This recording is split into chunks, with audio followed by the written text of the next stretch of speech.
லௌகீக இச்சைகளை நான் தான் வெறுக்க வேண்டும். கர்த்தர் வெறுக்கிறதுக்கு உதவி செய்ய மாட்டார். அவர் சொல்றார், நீ வெறுத்து ஒதுக்கி விடு.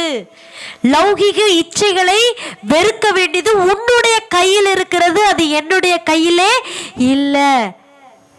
ஏதேன் தோட்டத்துல நன்மை தீமை அறியத்தக்க கனியையும் ஜீவ விருட்சத்தின் கனியும் நான் வச்சேன். ஆனாலும் உன்கிட்ட நான் அதை கொடுத்துட்டேன். சாப்பிடக்கூடாது நான் சொன்னேன், இருந்தாலும் உன்னுடைய ஃப்ரீ வில்ல நான் விட்டுட்டேன்னு சொன்ன மாதிரி இன்னைக்கு ஆண்டவர் நம்ம ஒவ்வொருவருக்கும் சொல்றார், நம்ம தான் லௌகீக இச்சைகளை வெறுக்கணும். அதை தொடாதன தொடக்கூடாது. பரிசுத்த ஆவியானவர் தேவ கிருபையானது நமக்கு போதிக்கிற சத்திய வார்த்தை என்ன? முதலாவது, நாம் இந்த லௌகீக இச்சைகளை நம்ம வெறுக்கணும்.